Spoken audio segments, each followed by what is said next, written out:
welcome to Clydesdale Homestead. I'm Tamlin, and today is April 1st, and wow, it has been quite the April Fool's Day according to the weather. We've had bright sunshine, we've had snow, we've had rain, we've had grapple. You know what grapple is? It's balled up snow balls that fall. We've had hail, and we're sunshine again. So it's a great day to be outside if you can, and if not, we've been doing some inside projects. Today we have been making some beeswax candles, and I'm going to take you inside and show you how we make these adorable candles from our beeswax. So come on in. I hope you enjoy today's video. Hi, so today we're talking about beeswax, and I'm going to start with showing you some sources of beeswax. So this first one here, this is just wax scrapings and bird comb and stuff. I just collect it throughout the year out of the beehives, and when I get a little bit, I just throw it into my bottle here, and I just wait till one of those gets full, and I put the lid on it, and I save it till I'm processing wax. You see it's got like pieces of grass and stuff in here. It's got everything in there. It's got little pieces of wood, it's got pieces of propolis, but we clean that up in the rendering process. So this bucket is full of cappings. So this is off the top of my honey when I process my honey. And this has actually been washed once, but it's still very sticky. I need to wash it a few more times. But it's a very clean wax, and so we keep that separate because it's so nice. And then once it's all cleaned and dried, it looks like this. And this is just natural beeswax after it's been cleaned and dried and the honey's off of it, and that's ready for rendering.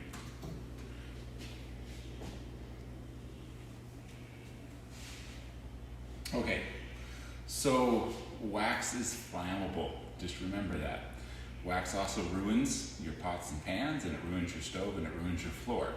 So, only do it with pots and pans that you don't care if they get ruined, with utensils that you don't care that they get ruined, and preferably outside on the gravel, not on your nice concrete driveway, where if you drip some, because you will, and it's just what's going to happen. So do it on some gravel, do it on an area where you don't care if some wax gets on the ground. So the first thing that you do for rendering wax is you take all that nice clean wax that we have and you put it into a big pot, something like this. You notice this is my broken pot. I was very happy when this one broke because it meant it was mine. And you're going to put about 2 or 3 inches of water in the bottom of it outside, and you're going to just start piling in your washed beeswax.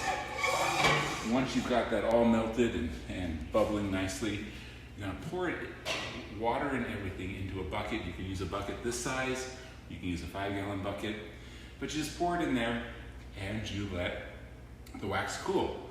Once the wax cools, you pop out the wax that's on top and you'll have a plug, something like this. This is 3.5 pounds of wax. The first time you render it, you're going to throw away all the dirty water, and on the bottom side of your wax you'll find that there's stuff that floated. It's stuff that's lighter than water and heavier than wax, and it's going to be on the bottom side of your wax plug. You just walk over to your trash can, you take out your pocket knife, you scrape all that gunk off.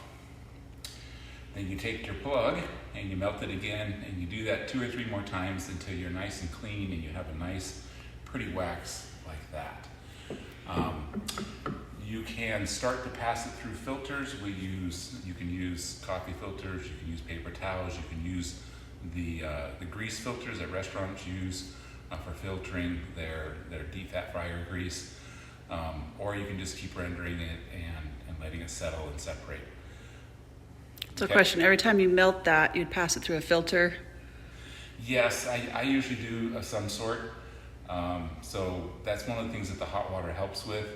In fact, sometimes I have an extra pot of hot boiling water boiling, and once I got all my wax passed through, there's a bunch of wax that's going to stick to the filter in the sides, and I take that extra pan of boiling hot water and I slowly pour it over the top of all that wax so that it drips down through the filter, because it hardened while we were trying to filter it. And what about these smaller beeswax? Well, once you get the wax to this plug is very hard to use. You can drop it on the ground and it might break. Don't drop it on your toe. And so So since those big pieces are hard to use, we have some molds here and that make smaller pieces of wax. So this is about an ounce of wax before a child chewed on it. So you can melt your wax, you can pour it into a smaller silicone mold here, and then that gives you smaller pieces of wax that are easier to use in smaller quantities. You'll find they're actually still quite difficult to break. I can't even break that. So that's why smaller quantities are easier to use. You could put that on a cutting board and use a cleaver or a hammer to break it into even smaller pieces if you're trying to measure. We're going to be making candles, and to make candles we use a silicone mold. These were purchased from Man Lake, and we have several different sizes. A little 3-candle mold and 2 1-candle molds. Tamlin is going to take a little bit and show us how to get the wicks in them and how to tie them up. Okay, I'm going to show you how we get this mold ready for candles. First of all, you may want to use a candle mold release spray to spray inside. I found that it's not always necessary and we're out of it, so I'm not going to use it today. You'll notice on these bigger molds that you might buy, they are split on the side. That's not a problem. That's supposed to be that way. It's to help you get the candle out after it's cooled. That was a loud noise. But I do want to prepare my mold by putting a rubber band around it so no wax leaks out of that slit that's in the side. So we need to get a wick into this mold. You know, a candle has a wick that goes all the way from the top all the way through the candle, and this is a roll of wick. You can buy it in some different sizes. So what I do to measure the wick is it needs to go all the way out the bottom and a little bit out the top. So I simply cut the wick slightly longer than the candle mold. Okay? Now we need to get the wick into that tiny little hole there, and it's not easy, but I found the best thing to use is a wooden skewer. You can buy these for little kebabs. It's got a nice little point on it. You can always make one yourself. So I take that and push the wick through the hole. The silicone mold is quite flexible and you can push it through. It always takes longer than I think it should, but eventually you'll get some wick coming out through the middle. And if you find it easier to push from the inside out, it doesn't matter, either way. Then I just reach in and grab that wick and pull through. Okay, so now you can see the wick is going through the entire candle. It holds it quite taut there in that hole. So now what we need to do is make sure that the wick is going to stay vertically right in the middle of the candle. We don't want it flopping over. So there are a couple different ways you can do this. And one way is to simply tie the wick onto your dowel. Make a little knot there. But then you also want to know that if your dowel is resting right on your mold, the wax will be touching it because you want to fill up your candle mold all the way to the top. And when you take the dowel off, it will leave an impression there. So what I like to do is use some spacers, Legos, so the dowel sits above the wax. And the other thing I like to do is instead of tying a knot onto the dowel, which you certainly can do, I have used some hot glue and some bobby pins. And then it is very simple just to slide the wick right into that bobby pin, pull it taut, align it so that wick is coming up right through the center of the candle. And that way it's holding it nice and tight, and you've got space to pour the wax right in. So now we're ready to make our candles.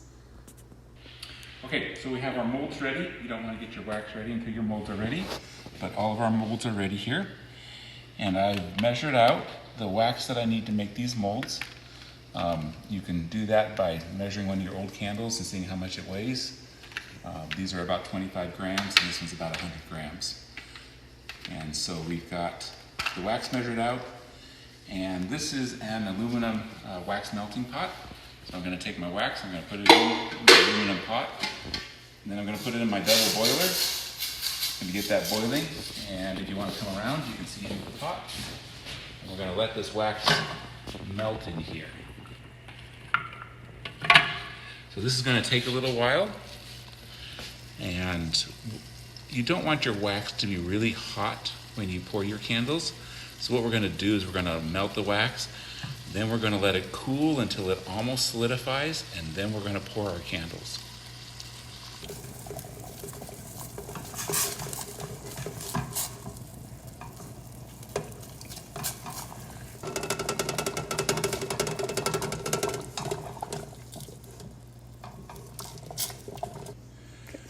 So as you can see, we're almost melted. There's still a plug down in there. So while we're waiting for that to finish melting, I want to re-emphasize that wax is flammable. So be very careful. If you have a gas stove, if you have an electric stove, use a double boiler system. Have a lid nearby so if it does catch on fire, you can pop the lid over it. The wax gets on everything, so when we pour these, we pour them on a cookie sheet because a cookie sheet is much easier to clean than the countertop. The other thing is for the sake of your plumbing, don't wash anything with wax on it in your kitchen sink. That should just be done outside with a hose. Don't run it through your dishwasher. Wax melts at about 135 degrees Fahrenheit. Most people's water in their kitchen is around 140 degrees Fahrenheit. So it will melt wax very nicely, but as soon as that hot wax hits those cold pipes, it will solidify, and your pipes will just get smaller and smaller, and you'll be calling Mr. Roto-Rooter to come out and unplug those pipes. Maybe not this year, maybe not next year, but that wax will build up and it will cause a problem in your pipes. So nothing with wax on it should ever go in your kitchen, down your kitchen sink, or in your dishwasher.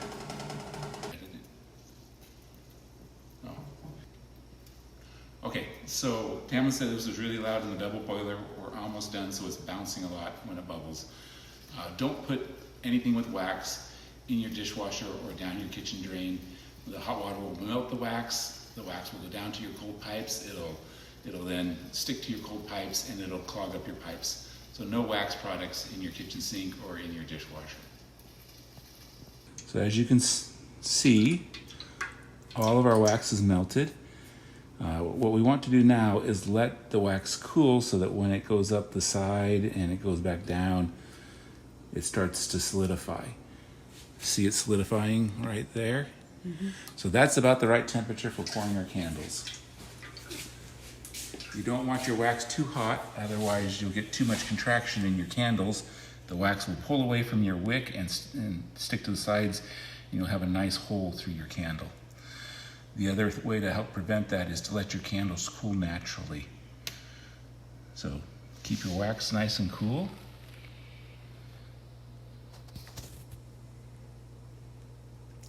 You don't want a hole down the middle where your wick is, right? You want the wax to stick to the wick. And you want to fill them up till they're just overflowing it looks like overflowing your mold, because that will contract down a little bit as it cools.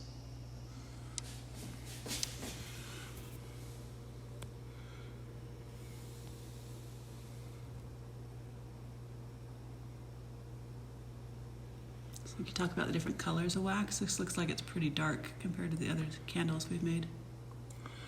Well, the color is mostly controlled by the amount of pollen in your wax. And so if you want your candles to be lighter... Oh no, it was so close. And I ran out. Oh well, we'll have a short candle. So if you want your candles to be lighter, you can render your wax more times, you can filter it more times. You can sun bleach your wax. Those all help. Now this is what you're going to say. Don't do that. That's not safe. No. Don't do this at home.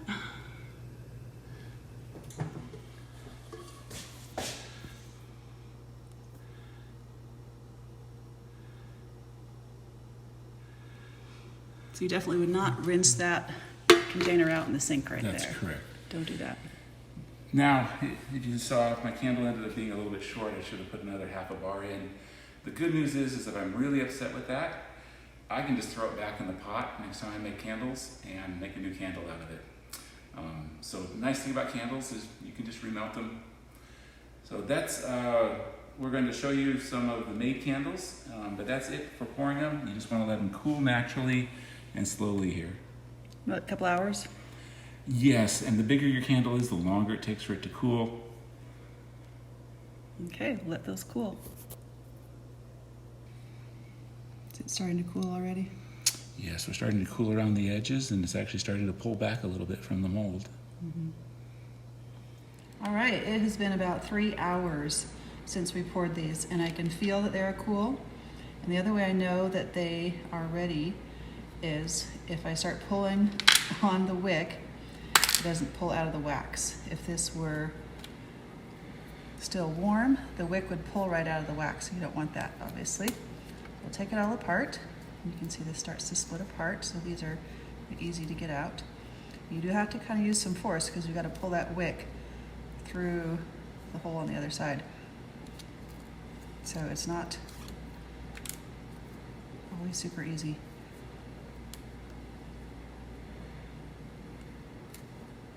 You want to be careful. This one has little bees on it. I don't want to crush them. There we go. And there it is. That's a pretty good detail on it. A little bit smashed on the bees. As I'm feeling it now, it is kind of warm still. So it would have been better if I had left it for a few more hours. So I'm going to leave this other one till the morning before I pop that one out. These smaller candles are cool. I've already pulled one out of those. And so we'll just pull out the rest. This is the one that was a little bit short. It still looks cute. And this one. There you go. So what we do now is just trim the wick on the bottom. And you can cut it a little shorter on the top if that's what you need. You could also melt the bottom a little bit. If you could even just heat up a little bit of, put a tin foil on in a frying pan, because you don't want to put this right in your frying pan. Remember, you don't want to put wax in your nice pans. Pull a piece of tin foil down in a frying pan or a skillet, just rub it gently, and that would smooth out the bottom if you have any scratches or things on the bottom that you want to even out. And so that's how we make our beeswax candles. Thank you so much for watching. I hope you appreciate this video. Let me know in the comments if you like to make things out of beeswax or if you enjoy just having beeswax candles. Thank you. I'll see you next time.